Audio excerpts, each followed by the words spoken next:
ассалому алайкум бинандагони гиромӣ. нашри муфассали барномаи иттилоотии ахборот мустақиман аз телевизиони Тоҷикистон манзури шумо мегардонед. дар студия бо шумо Саид Мукаррам Шарифзода ва Наргиз Шарифзода. имрӯз дар барнома баъди манъи якрӯза ҳаракати воситаҳои нақлиёт дар роҳи Душанбе-Чаноқ таъмин карда шуд. мужда аз баҳор имрӯз дар аксар шаҳру ноҳияҳо гулҳои баҳорӣ рӯйиданд. тадбирҳои ободонӣ ба истиқболи 30-солагии истиқлолияти давлатӣ, истифода аз усулҳои муосир ва таъмини бозор бо маҳсулоти барвақтӣ. имрӯз баъди бартараф намудани тармаҳо ҳаракати воситаҳои нақлиёт дар роҳи Душанбе-Чаноқ таъмин карда шуд. давоми чанд рӯзи охир дар ин масир кормандони филиали ширкати саҳомии Innovative Road Solutions Ltd бо истифода аз техникаву механизмҳои пуриқтидор садҳо тармаи хурду калонро бартараф намуданд. гузориши ҳамкорони мо аз ҳолати имрӯзаи роҳ.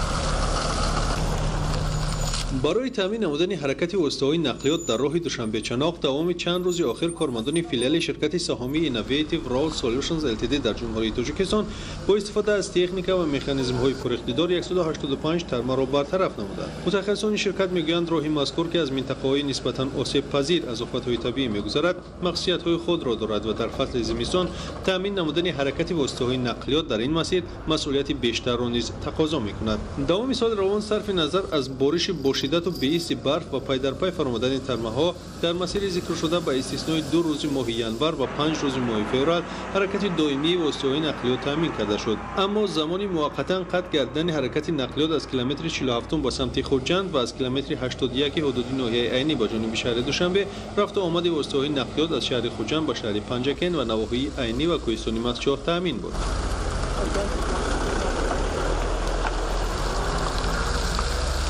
ҳамчунин таъкид карда шуд ки дар ин рӯзҳо бориши барф ва хавфи тармафароӣ асосан дар километрҳои 48-73 роҳи мазкур бештар буд ва сарфи назар аз ин омил кормандони филиали ширкат барои тоза намудани роҳ аз барфу тарма шабонарӯзӣ заҳмат кашиданд.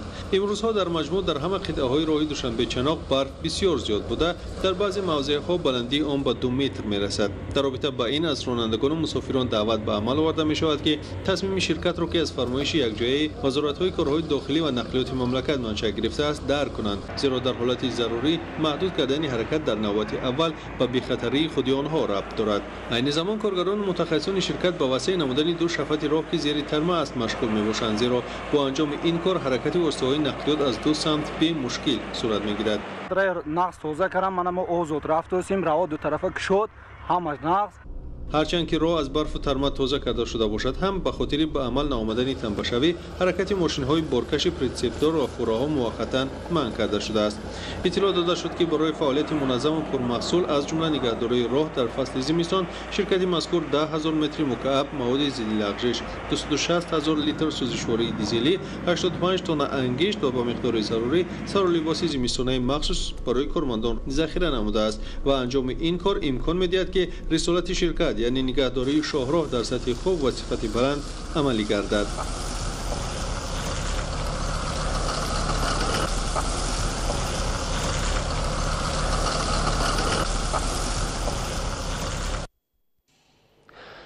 имрӯзҳо дар доираи омодагиҳо ба истиқболи сазовор аз 30-солагии истиқлолияти давлатӣ тадбирҳои ободониву созандагӣ дар ҳамаи шаҳру ноҳияҳои мамлакат идома дорад. аммо дар баъзе аз маконҳои истироҳатии шаҳру ноҳияҳои вилояти Суғд дар ин самт таваҷҷӯҳ камтар асту вазъи экологии онҳо на он қадар хуб аст. гузориши хабарнигорони мо.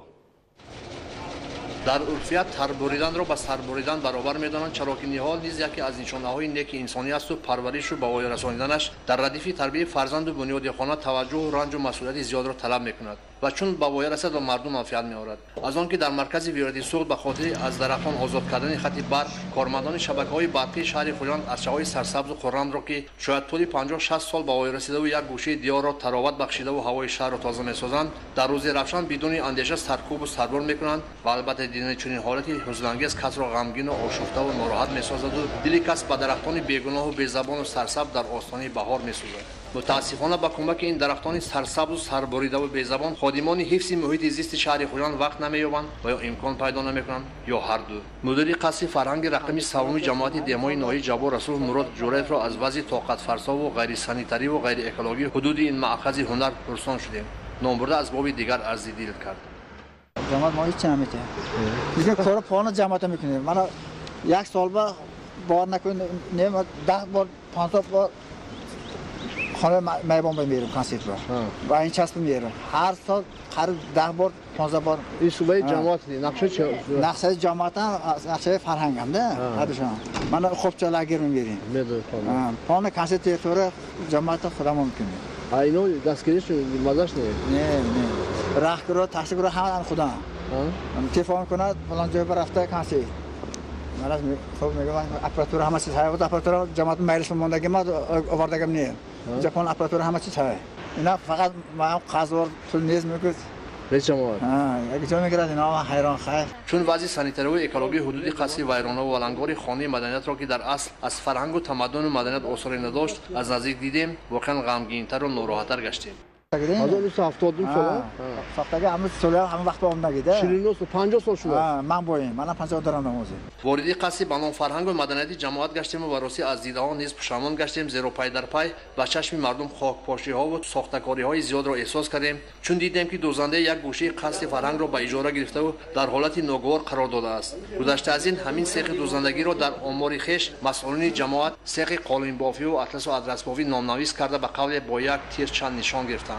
واقعا مشاهده‌های من بعد ثابت نمود که وضع سانیتاری و اکولوژی حدود بینای ماموری جماعت نیز دلخوش کننده نیست و همین لحظه نیز نظارت با اصطلاح شبانه روزی ساختارهای حفظ محیط زیست ناحیه را احساس کردیم. متاسفانه پیدا کردن رئیس جماعت نیز برایمان آسان نبود. رئیس مجلس برفته مجلس به هم مامورشون که مامورش اون مراجعه همینجا بود خودت می‌بینید ده رئیس بیو رئیس ناصر رئیس پاکستان میده رستی نازی رئیس جماعت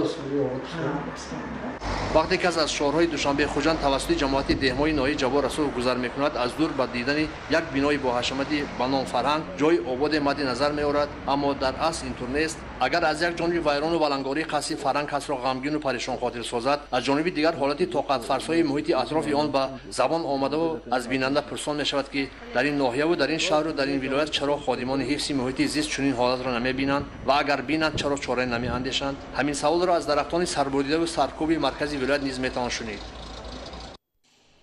ادامه اخبار با فرا رسیدن فصل بهار طبیعت زنده شده دشت و دامن سبزپوش و گلپوش می شود. طی سالهای اخیر فرا رسیدن دوره گرمی در جمهوری تاجیکستان از نیمه دوم ماه فوریه علاقه احساس می گردد. امروز در اکثر شهر و ناحیه‌های مملکت گل‌های بهاری رویدند که این مژده از فرا رسیدن فصل بهار و نوروز عالم افروز است. گزارش خبرنگاران ما. در جمهوری تاجیکستان با وجود بارش برف در روزهای گذشته طبیعت در وادی‌ها از پس سر شدن فصل دی و فرا رسیدن بهار خجسته پی مژده می‌دهد. شکفتن گل‌های بهاری از قبیل بویچچک، قوقو و سیاهگوش و دیگر گل‌های زیبای رنگارنگ مردم این سرزمین بهشت‌آسا تاجیکستان گلبدامن را خوشحال و بالیدروح می‌سازد. تل و تپه‌ها در اکثر وادی‌ها خاصه حدود شهرهای حصار و ترسونزاده و وحدت، ناحیه‌های شهر نو، فیض‌آباد و رودکی، اینچنین بعضی ناحیه‌های ولایت ختلون علاقه سبزپوش شده است. در مجموع امروز طبیعت تاجیکستان از فرا رسیدن دوره گرمی‌ها درک می‌دهد. با رفتن فصل دی و آمد فصل بهار طبیعت زنده می شود، قبای سبز به بر می کند، درختان گل می کنند خیلی که ما دیده استودیم و این همه نشانه های آمدن فصل بهار از زنده شوی طبیعت است. از قبای دیگر به بر نمودن طبیعت مردم الهام گرفته و به کارهای آبادانی شغل می ورزند و قدیمترین و گسترده ترین جشن اجدادی نوروز عالم افروز را که با تلاش و ابتکارات راهبریت عالی مملکت امروز در سطح بین الملل جشن گرفته می شود استقبال می گیرند. تو فرا رسیدن نوروز عالمگیر در جمهوری تاجیکستان انعنه‌های نیک مردمی زیاد وجود دارد که مربوط به بهار و نوروز است. маъмултарин анъана дар кишварҳои ҳавзаи наврӯз гулгардонӣ мебошад ки дар баъзе ноҳияҳои кишвар аллакай оғоз гардидааст. нахустин омадани фасли баҳорро ба мо гулҳои бочечаку наврӯзиву сияҳгӯш муждагонӣ медиҳанд ки писарбачаҳо ин гулҳоро чида дар даст ба хонадони ҳар як тоҷику тоҷикистонӣ мераванд ва аз омадани баҳор муждагонӣ медиҳанд ва онҳоро бо омадани баҳор табрик мекунанд, муборакбод мекунанд. ин маросими мардумӣ хоси кӯдакону наврасон аст ва онҳо ин амали хурсандибахшро бо камоли майл ва шавқи беандоза анҷом медиҳанд. баҳор дар тамоми қаламрави ҷумҳурӣ ва дар тамоми кишварҳои дунё ҳамчун фасли зиндашавии табиат, арӯси сол ва фасли ризқу рӯзӣ шинохта шудааст ва ин гуна қабул шудааст. Дар ҳақиқат вақте ки мо менигарем дар фасли баҳор тамоми табиат зинда мешавад ва ин як ҳаловат мебахшад ва инсонро болидаруҳ мегардонад. шинонидани гулу бутаҳои ороишиву ҳамеша сабз, тозаву озода гардонидани маҳалли зист ки беҳтарин хислати инсонист, дар фасли баҳор миёни мардум авҷ гирифтаву сокинони мамлакати мо ин амалро бо завқ иҷро мекунанд. таърих, урфу одат, расму оин ва маданияту фарҳанги миллати тоҷик имрӯз дар миёни кишварҳои олам бо ҳама назокату нафосаташ муаррифӣ гардидааст ва ин ҳама чун мероси аҷдодӣ дар тӯли ҳазорсолаҳо мақому эътибори ҷаҳониро дар худ нигоҳ доштааст. солҳои истиқлолият, анъанаҳои ба баҳору наврӯз рабт доштаи ин миллати кӯҳанбунёду соҳибтамаддун пурра эҳё гардид ва ба таври густурда ба оламиён муаррифӣ карда шуд. дар ҷамоати деҳоти зарбдору даҳнаи шаҳри Кӯлоб санҷиши техникӣ гузаронида шуд ки дар ин тадбир 165 адад техникаҳои гуногун тамға ва мошиналот пешниҳоди назоратчиён гардиданд. хоҷагидорон ният доранд ки бо мусоид омадани обу ҳаво имсол кишти чигидро аз нимаи моҳи март оғоз намояд.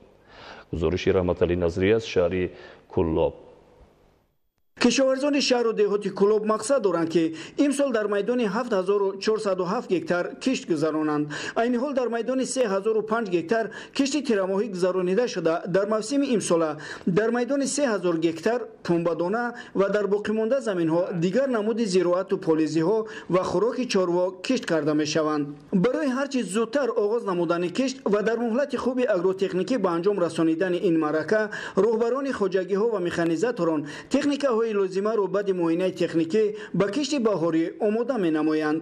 дар ҷамоатҳои деҳоти зарбдору даҳана бо иштироки масъулини вилояти Хатлон, роҳбарони хоҷагиҳои деҳқонию механизаторон ва назоратчиёни техникии идораи кишоварзии шаҳри Кӯлоб санҷиши техникӣ гузаронида шуд ки дар ин тадбир 165 адад техникаҳои гуногун тамға ва мошинолотҳо пешниҳоди назоратчиён гардиданд. ҳама намуди техникаҳо, тухми пошакҳо, культиваторҳо, дигар мошинолотҳои кишоварзӣ ба хати тайёр гузошта тайёрӣ дидаанд ва ба боварии комил гуфта метавонем ки кишту кори боҳориро дар муҳлатҳои хуби агротехникӣ ба анҷом мерасонем. дар ҳудуди ҷамоати деҳоти даҳана майдони умумии киштшаванда 2682 гектар буда, аз ин дар майдони 946 гектараш пунбадона кишт карда мешавад. қобили қайд аст ки дар хоҷагиҳои ҷамоати мазкур кишти гандум пурра ба анҷом расида, шудгори тирамоҳию баҳорӣ 100% иҷро гардидааст. кишоварзон барои кишти чигит ҳамаҷониба омодагӣ гирифта истоданд. барои кишти сарвақтӣ ҳамаи техникаҳои мавҷударо аз муоинаи техникӣ гузарониданд. мутахассисон тарзи истифодаи дурусти тухми пошакҳо аз ҷумла чигитро вобаста ба иқлими минтақаи Кӯлоб ба кишоварзон нишон доданд. дар ҳудуди ҷамоати даҳана бояд мо аз 4-4.5 сантиметр ба чиқри чигита бишнонем. ба зиёда 100 килограмм чигит дар 1 гектар кишт карда мешавад. азбаски минтақаи ҷамоати даҳана сербориш аст, хоки мо нисбатан хоки сирхок дар категорияи хоки сирхдора, барои ҳамон бояд мо нормаи чигита ба 1 гектар ҳатман то 100 килограмм бипошем ки замин нештада чигит аз замин саросар барояд. хоҷагидорон ният доранд ки бо мусоид омадани обу ҳаво имсол кишти чигитро аз нимаи моҳи март оғоз намоянд. дар ин ҷамоат ба механизатороне ки дар рушди соҳаи кишоварзӣ саҳм гузоштанд бо ифтихорнома ва тӯҳфаҳои мақомоти иҷроия кумитаи иттифоқҳои касабаи комплекси агросанъатии шаҳр сарфароз гардиданд. кишоварзони хоҷагиҳои шаҳру деҳоти Кӯлоб азм доранд ки соли ҷорӣ кишти пунбадона ва дигар зироатҳоро сари вақт ба анҷом расонанд. Раҳматалӣ Назрӣ, Эраҷи Қурбоналӣ, шаҳри Кӯлоб, ахбор. соли ҷорӣ дар ноҳияи ҷайҳон 50 گکتار کشتی پخته گذرانده می شود. برای سریع وقت انجام دادن این معرکه مهم نه کمتر از 539 تکنیکای ساحوی مشغول کار صحرا خواهند بود. گزارش خدایدادی رجب و اسکندری سعید. موسم کشت و کار هم فرو رسید چون کهن عنعنه‌های دیرین دهقانان در این شب و روز به خاطر سری وقت افتادن دانه زیر خاک آلات مهنت را آماده این معرکه می‌سازند. بارزگران جیهونی تصمیم آن را دارند که این موسم در برابر کشت اساسی دیگر زراعت‌ها در میدان 8350 گکتار کشت پنبه‌دانه را به راه مانند. این زمان بیش از 87% زمین‌های کارم شدگار شده انتظار دیگر عامل‌های اگرتکنیکی میباشند. دورنمای کشت زراعت‌های کشاورزی به نقشه گرفته شده است که موافقی آن باید در میدان 600 گکتار کشتی پنبه‌دانه گذرانده شود و حالا در میدان 564 گکتار کشتی پیاز گذرانده شده است و آن نشونمای خوب دارد. در این ناحیه بدین مناسبت عنوانی تکنیک در خط تیار سنجش و حالت آماده باشی آنها از طرف متخصصان صورت گرفت. آمادگی در ناحیه جیهون حاضر ما با کشت کار تیار در ناحیه همگی 539 تا تکنیک وجود دارد. از همین 230 تا بین قطاری تخم پوشک 48 دانه وجود دارد که ما میتونیم در بین 15-20 روز کشت به انجام رسانیم. یک نکته مورد ذکر است که ناحیه جیهون در 3 سال بیشتر زراعت بخصوص 6 نمود آن پیشاهنگی داشته. در یک مورد صادرات به خارج هم چشمرس و موافق مطلب است. با اطلاع مسئولین کشتی پنبه‌دانه در دایره 8350 گکتار پیش بینی شده نسبت سال گذشته 1350 گکتار زیاد خواهد گشت. از این شمار در جماعت دهات قمسنگیر 530 خوجگی‌های دهقانی در 820 گکتار زمین کشتی پنبه‌دانه می‌گذرانند. جماعت دهات قمسنگیر نیز تکنیک‌های خود را امروز برای معاینه آماده نموده است. ما امسال نقشه داریم که در میدان 820 گکتار کشتی پخته گذرانده 10 تکنیک تخمی پوشک الکی آماده می باشد. ما در مهلت معاینه گردیده کشتی پخته را به انجام می‌رسانیم.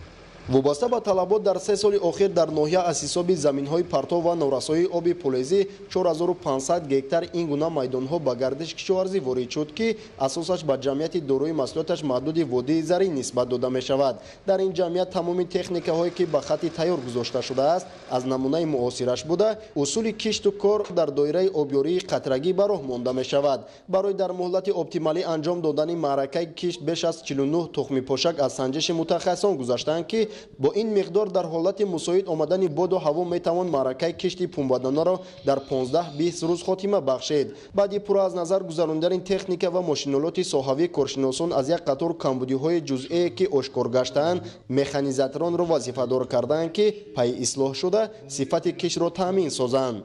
خدایدادی رجب، اسکندری سعید برای برنامه اخبار از ناحیه جیهون.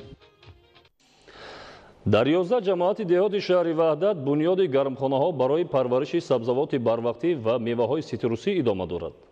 عین حال در میدان 5 گکتار گرمخانه‌های حاصلده موجود است و طبق دورنما سال روان خواجگیداران مقصد دارند بنیاد گرمخانه‌ها را علاوه در میدان 4 گکتار ادامه دهند. گزارش محمدعلی عبدالکریم از شهر وحدت. مقامات اجرایی حکومت دولتی شهر وحدت در اساس نقشه چاره‌بینی‌ها میدان کشت و بنیاد گرمخانه‌های به طلبات امروزه مطابق را زیاد می‌نمایند. ما کشاورزان طبق دورنما سال جاری در میدان 4700 گکتار کشتی ترماهی نقشه داشتیم که به اجرا رساندیم. از آن جمله در میدان 321 گکتار کارتوشکا 286 گکتار کشتی پیاز نقشه داشتیم که ما به اجرا رساندیم. برای کشتی بهاری ما طبق دورنما باید در میدان 1150 گکتار کشتی بهاری گذرانیم. تا امروز ما در میدان 760 گکتار کشتی بهاری را به اجرا رساندیم. کوشش میکنیم که در مهلت‌های اپتیمالی و مهلت‌هایی که معین شده است برای کشتی بهاری در این مهلت‌ها کشتی بهاری را به انجام برسانیم. طبق معلومات‌های آماری عین حال در شهر وحدت در مساحت 5 گکتار گرمخانه‌های دائمی و موسمی فعالیت می‌نمایند که میدان 2 گکتار آن سال 2018 بنیاد گردیده است. برای تطبیق هدفمندانه دستور و سپارش‌های سرور دولت، ریاست کشاورزی شهر وحدت برای تشکیل و بنیاد گرمخانه‌های معاصر از حالا کار را آغاز نموده ابراز داشتند که با وسیع گردیدن میدان کشت درآمد اقتصادی ساکنان و خواجگیداران باز هم بلند برداشته می شود. ما کوشش میکنیم که همین سال هم در علاقه در بعضی گرمخانه‌ای که در شهر جماعت‌های شهر که دهات کشت ساخته شده است کشتی زراعت‌ها براه مانده شده است و این شده در شهر قریب نزدیک 1 هکتار لیموخانه‌ها فعالیت کرده است که این سال حاصل خوب هم به دست آوردند. سهمداران خواجگی دولتی نیهال پروری شهر وحدت همه ساله در گرمخانه‌های داخل خواجگی در میدان 40 ساتیق زیاده از 60 نوع گل‌های رنگارنگ و آرایشی پرورش نموده پیشنهاد میزاجان می‌نمایند. از روی گفته سهمداران گل‌های پرورش نموده آنها همه ساله نزد بینای مؤسسه گلگشت و خیابان‌های شهر و ناحیه‌های مملکت را زیبا و آرام می‌دهد. در حدود جماعت دهاتی به نام عبدالله عبدالواسی و شهر وحدت در مجموع در مساحت 1 هکتار چنین گرمخانه‌ها موجود بوده ساکنان هر قطعه زمینی کارم را ثمرناک و عاقلانه استفاده برده در تامین بازار استعمالی مملکت و فراوانی محصولات تر و تازه سهمی ارزنده می‌گذارند. مقصد اساسی کشاورزان بلند برداشتن مدنیت استفاده برای زمین، رویانیدن 2-3 حاصل از یک زمین به دست آوردن حاصل فراوان محصولات سایر کشاورزی و با این وسیله باز هم بهتر نمودن سطح اجتماعی اهل زحمت می باشد. محمد علی عبدالکریم شکرالله نورالله از شهر وحدت برای برنامه اطلاعاتی اخبار. در شهر و ناحیه‌های ولایت سوخ 380 گرمخانه دائم عمل کننده موجود بوده. حاصل گرمخانه‌های کشاورزان و صاحبکاران ناحیه مسجد در تامین بازار استعمالی با سبزوات بروقتی حصه اساسی را تشکیل می‌دهد. گزارش روزعلی رحمان و دلشاد یوسفی. کشاورزان ناحیه مسجد از دوره آخری تیرماه سر کرده محصولات گرمخانه‌ها پمیدور و بادرینگ را به بازار استعمالی پیشنهاد می‌نمایند. بنا به نشان دهنده و استفاده زمین گرمخانه حاصلناکی و حجم استحصال سبزوات گرمخانه در سطح ولایت سوخ در ناحیه مسجد بلند است. استفاده پرثمر زمین گرمخانه‌ها، انتخاب و استفاده تخمی سبزوات، رعایت اگروتکنیکی پرورش سبزوات، کار متخصصان صاحب تجربه در گرمخانه اساس گرفتن حاصل معیاری سبزوات بروقتی است. در هر یک گرمخانه وابسته به اصول و تجربه از 2.5 تا 3.5 هزار بیخ پمیدور پرورش و حاصل یک عدد گرمخانه از 6-7 تا 12-13 تن را تشکیل می‌دهد. در گرمخانه‌ها خواجگیداران پمیدور را در دوره‌های گوناگون ماه‌های آگوست، سپتامبر و اکتبر کشت و کوچت کردند و وابسته به این حاصل آن از آخری تیرماه و اولی زمستان سر کرده تا میانه فصل بهار دوره به دوره پخته میرسند. این عامل تا تیار شدن حاصل سبزوات در زمین‌های کشاد از حساب گرمخانه تامین نمودن بازار با سبزوات میباشد. در 17 خواجگی دهقانی ناحیه مسجد 87 عدد گرمخانه استفاده و در آنها سبزوات تر و تازه استحصال کرده می شود. در ناحیه مسجد 87 گرمخانه فعالیت دارد که از این در دوره موسمی 400 تن محصولات سبزوات از آن جمله پمیدور به بازار استعمالی تامین کرده می شود. عین حال زیاده از 100 تن پمیدور خوش‌صفت به بازار استعمالی پیشنهاد کرده شده است. در ناحیه کشتی پیاز بروقتی انجام یافته، عین حال کشتی کارتوشکا جریان دارد. در خواجگی‌های دهقانی 5 شهرک و جماعت دهاتی ناحیه نشونمای معیاری پیاز تیرماهی تامین، کشتی پیاز بروقتی انجام یافته، کشتی کارتوشکی بروقتی تا روزهای 25 فوریه به آخر میرسد. این مهلت کشت و استفاده تخمی‌های مهلت پخته رسیدنشان 80-90 روزه امکانیت می‌دهد که حاصل کارتوشکی بروقتی در آخر ماه مای اولی ماه ایون پخته رسد. این زمینه تامین بازار در دوره افزودن طلبات تا تیار شدن حاصل دیری کارتوشکا می باشد. جریان کشت در بسیار خواجگی‌های دهقانی چون خواجگی‌های دهقانی کشاورز مسجد، اعظمجان، تورخان، بشریق در جماعت دهاتی پالدارک و آبردان و بوستان نشان می‌دهد که کشاورزان ناحیه کشت کارتوشکای بروقتی را چنان متخصصان و عالمان ساحه توصیه می‌دهند در مهلت پیشبینی عملی نمایند. کارکرد کیمیاوی تخمی پیش از کشت اهمیتی مهم دارد. این امکان می‌دهد که سبزی معتدل کارتوشکا تامین گردد و از حشرات کسلی‌ها ایمنی داشته شود. در ناحیه مسجد در دوره زمستان وابسته به آب و هوای مساعد در برابر کارهای کشاورزی کارکرد زمین برای تامین آب پالیزی در همه 17 پایگاه‌های برقی آبکشی تعمیر و نوسازی 56 عدد دستگاه‌های آبکشی با اقتداری از 25 تا 40 مکعب متر آب پالیزی در هر روز موسمی آبیاری کارهای تیاری جریان دارند. нав кардани 6 чархи корӣ ва таъмири асосии 2 адад муҳаррики барқии пуриқтидор аз тадбирҳои муҳими боэътимодии обрасонӣ мебошад. кормандони идораи беҳтоши замин ва обёрии ноҳия дар баробари корҳои омодагии дастгоҳҳо дар ҳудуди пойгоҳҳо, тадбирҳои ободонӣ ва сабзу хуррамгардонӣ, шинондани ниҳолҳои сӯзанбаргу ороиширо амалӣ менамоянд. равзали раҳмон, дилшод юсуфӣ, ноҳии Мастчоҳ барои барномаи ахбор.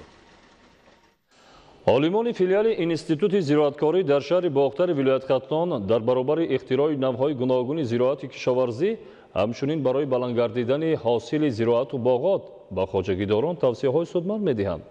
гузориши хабарнигорони мо. яке аз ҳадафҳои асосии ҳукумати ҷумҳурии Тоҷикистон таъмини амнияти озуқавории мамлакат мебошад. дар ин самт олимони филиали институти зироаткорӣ дар шаҳри боғтари вилояти Хатлон дар фасли тирамоҳ дар майдони 5 гектар картошка, 24 гектар гандум, 6 гектар кишти сабзавотро гузаронида парвариши 31 гектар юнучқаро дуруст ба роҳ монданд. майдони 90 гектар хушсифат шудгоҳ шуда барои кишти пунбадона пурра омода мебошад. дар қидаҳои алоҳида бошад ҷамъоварии карам идома дорад. дар гармхонаҳои алоҳида парвариши кӯчати помидору бодрингро ба роҳ монда дар 5-6 рӯзи дигар кӯчатҳоро ба 15 гармхонаи мавсимӣ гузаронида фардо дар таъмини амнияти озуқаворӣ ва арзонию фаровонии бозори истеъмолӣ саҳми арзанда мегузоранд. аз ҳамин замин деҳқонон 2-3 ҳосил ба даст меоранд. баъди ҷамъоварии карам кишти маккаи дон мегузаронанд. баъди ҷамъоварии сабзӣ зироатҳои полезӣ кишт намуда ҳамин замин як соли дароз бекор намемонад.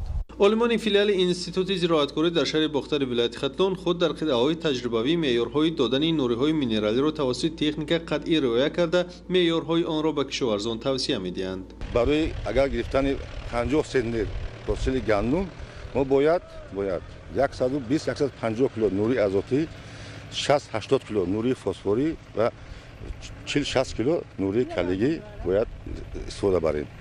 طی یک سال باز در ولایت خطلان مرکز علمی کشاورزی فعالیت دارد. علمان مرکزی نام برده آماده هستند که در همه فصل‌های سال به کشاورزان دستور و توصیه‌های سودمند دهند.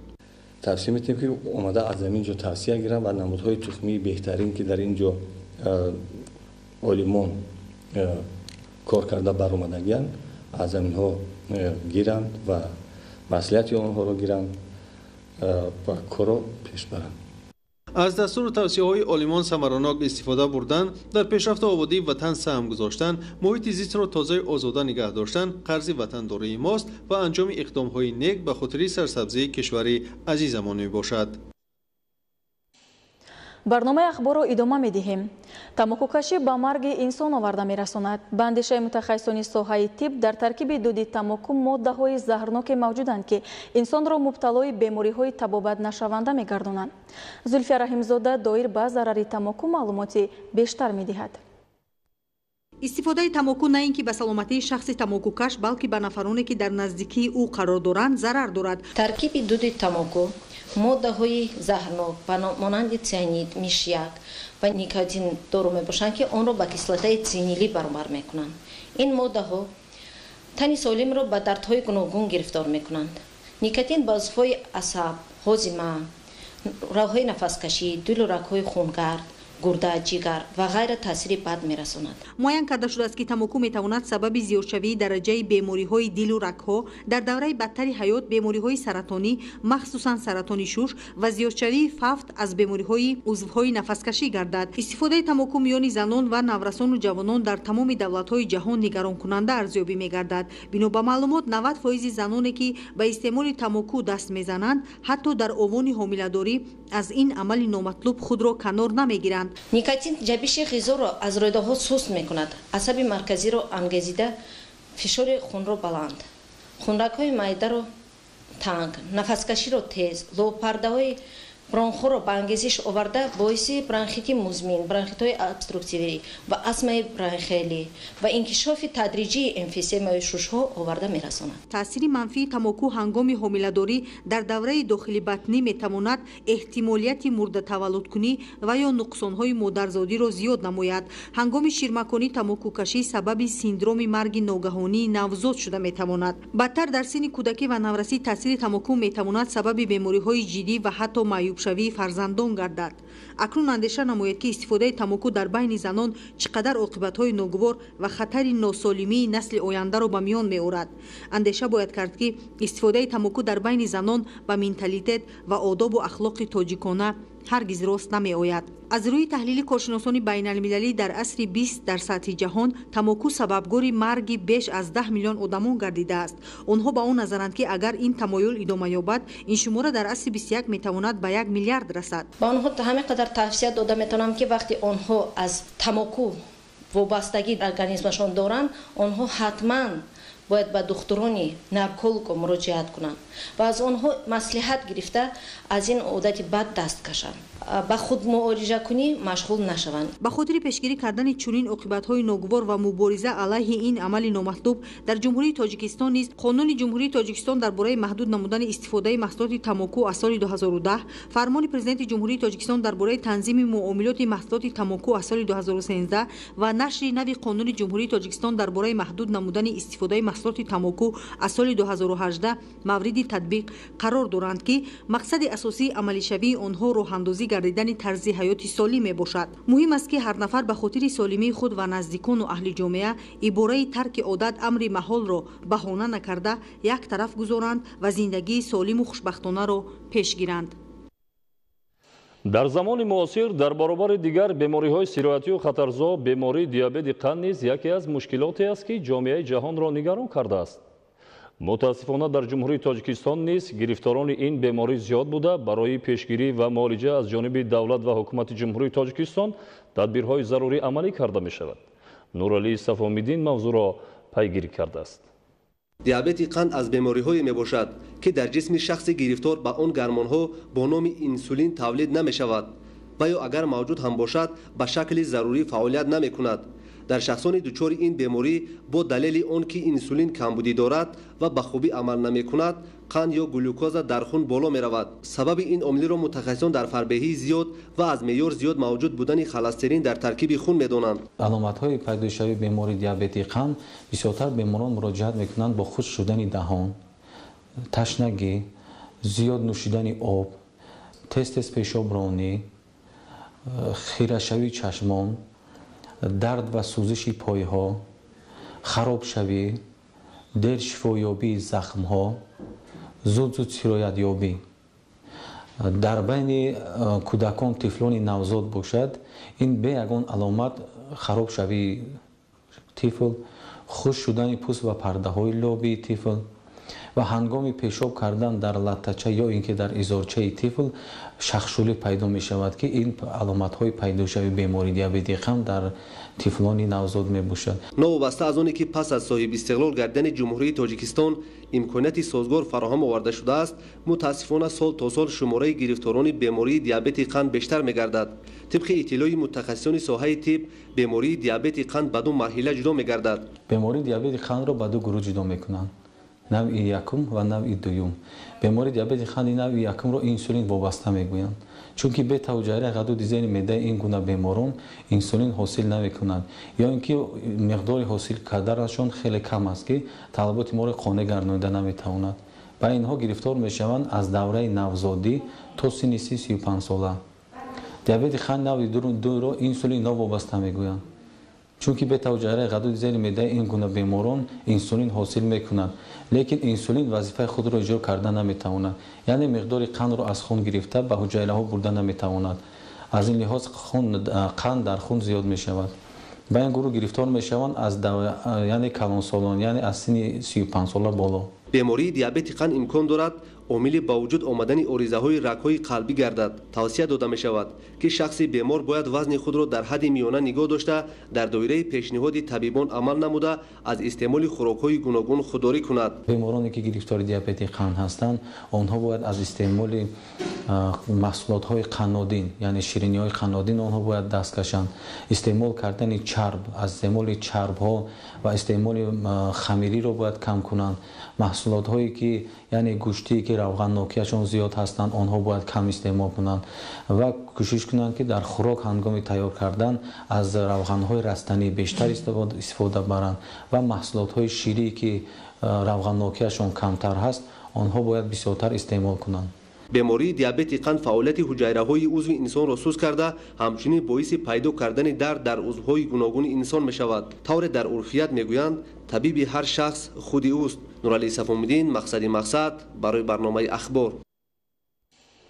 саломатӣ барои инсон сарвати бебаҳо аст. олимон исбот карданд ки агар 10 сол пеш наздики 100 нафар дар як сол аз бемории омоси майнаи сар ба духтурон муроҷиат мекард, солҳои охир теъдоди чунин беморон қариб ба 400 нафар расидааст. сабаби аслӣ зиёдшавӣ гирифторшавӣ ба омоси сар аз меъёр зиёд истифода бурдани телефони мобилӣ будааст. гузориши хабарнигорони мо. айни замон дар тоҷикистон наздики 6 миллион нафар дорои телефони мобилӣ мебошанд. рушди бо суръати технологияи муосир тавонист дар ҳаёти имрӯзаи инсон тағйироти куллӣ ба вуҷуд орад. бо пайдо шудани телефони мобилӣ кори инсоният хеле осон гардид, вале истифодаи аз ҳад зиёд ва бемавриди телефон ба саломатӣ хатари зиёд дорад. аз рӯи таҳқиқи коршиносон тақрибан 70% аҳолӣ бо телефон зиёда аз 30 дақиқа дар як рӯз гуфтугӯ мекунанд. олимони соҳаи тиб мегӯянд телефони мобилӣ бевосита ба мағзи сар сарукор дорад ва дар сурати зиёд истифода бурданд чанд карат таъсири зарари майдони электромагнитиро ба мағзи сар зиёд менамояд.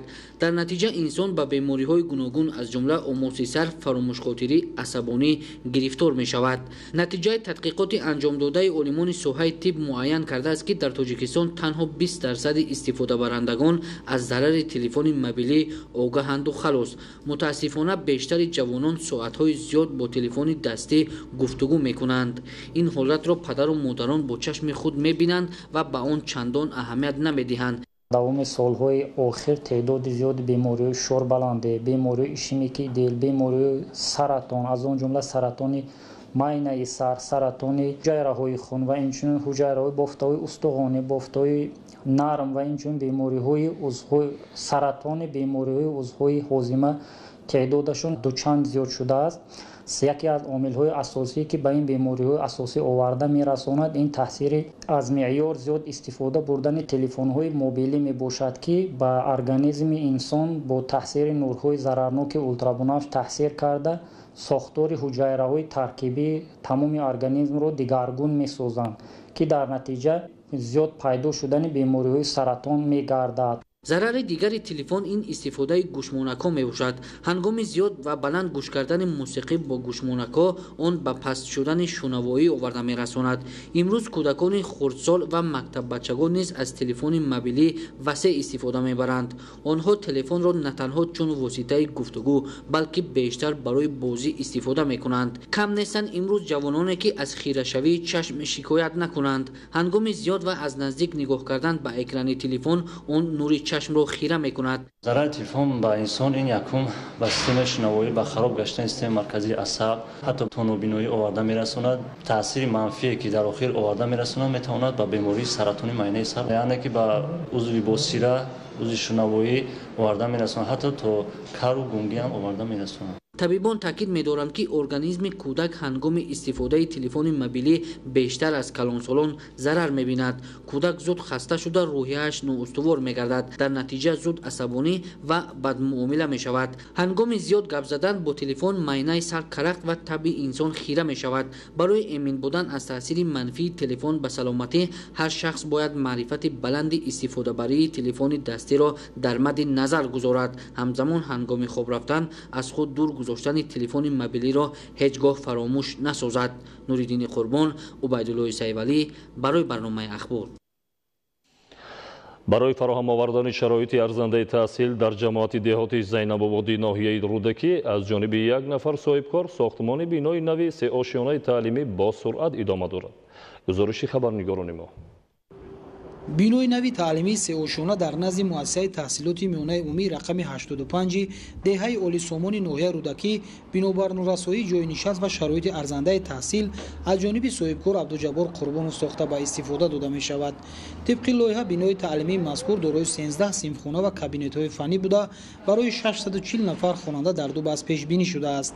бинои кӯҳна солҳои 60-уми асри гузашта бунёд гардида буд ки ба шароити имрӯза номутобиқ буд ва дар синфҳои торику хира майда хонандагон таълиму тарбия мегирифтанд ки албатта ин барои талаботҳои имрӯза номувофиқ буд.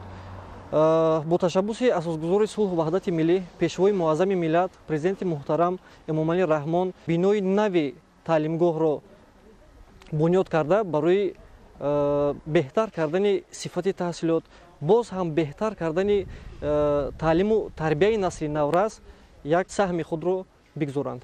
бинои нави муассисаи таълимии мазкур бо таҷҳизоти зарурӣ таъмин гардида дар он шароити таҳсил ба талаботи замони муосир мутобиқ карда хоҳад шуд. дар шафати бинои нави таълимӣ толори варзишӣ ва дигар инфраструктури зарурӣ сохта мешавад. иншооти мазкур дар доираи нақша чорабиниҳои бахшида ба 30-солагии истиқлолияти давлатии ҷумҳурии Тоҷикистон ва солҳои рушди деҳот, сайёҳӣ ва ҳунарҳои мардумӣ бунёд мегардад. саҳмгузории соҳибкорон дар бунёди иншооти зарурӣ аз ҷумла синфхонаҳои иловагӣ ва биноҳои нави таълимӣ, бунгоҳ ва марказҳои хизматрасонӣ дар идомаи ташаббусҳои созандаи роҳбарияти давлату ҳукумати ҷумҳурии Тоҷикистон сурат гирифта ба василаи вусъати корҳои ободонӣ дар ҷамоати шаҳраку деҳот шароити мусоид фароҳам хоҳад омад. таъсиси коргоҳу корхонаҳо ва ба ин васила ташкили ҷойҳои навикорӣ яке аз омили асосии баланд бардоштани сатҳи некуаҳволии мардум ва таъмини зиндагии шоиста мебошад. чунин коргоҳ бо номи Ширикӯистон дар шаҳри Хорух таъсис дода шуд. гузориши тоҷинисои Файзуллобек аз шаҳри Хорух. истеҳсоли маҳсулоти ватанӣ аз ҷиҳати экологӣ тоза, манзури харидорон намудани маҳсулоти ширии хушсифат бо намуду таркиби гуногун. ин аст ҳадафи коргоҳи коркарди маҳсулоти шири Кӯистони вилояти мухтори Кӯистони Бадахшон. дар ин ҷо 10 нафар сокинони маркази вилоят соҳиби ҷои корӣ шуда маҳсулот тибқи мавсим ва талаботи бозори меҳнат бароварда мешавад.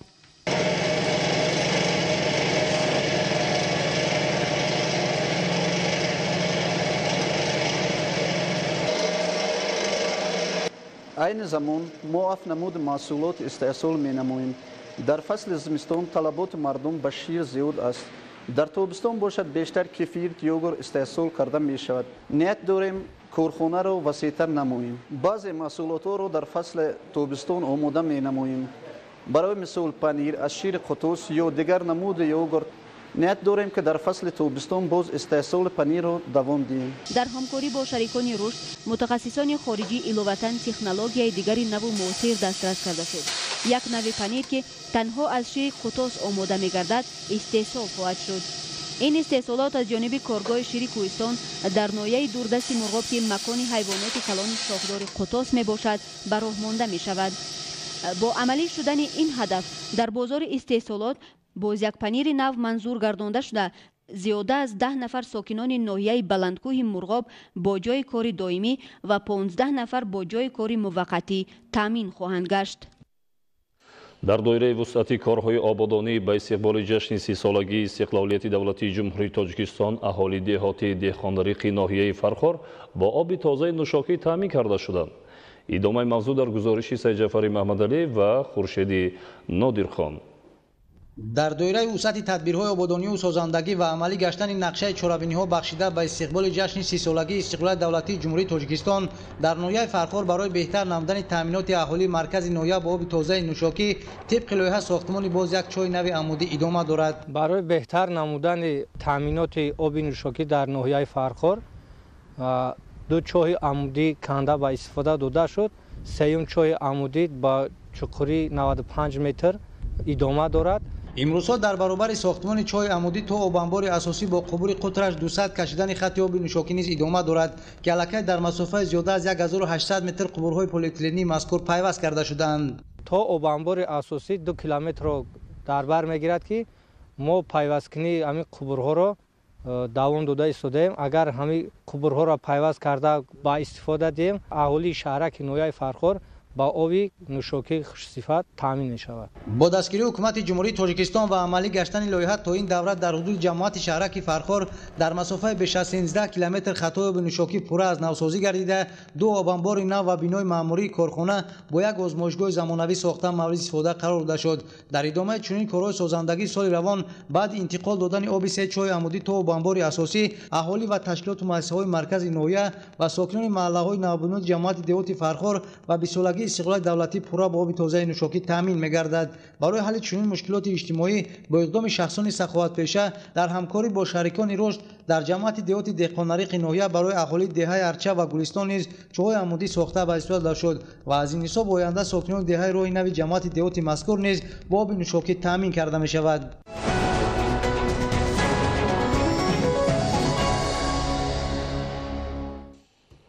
بینندگان گرامی، این بود برنامه اطلاعاتی اخبار از تلویزیون تاجیکستان. با شما زندگی آباد و آسایش‌تر رو تمنا داریم. خیر، تنصیحات و خانه آباد باشید.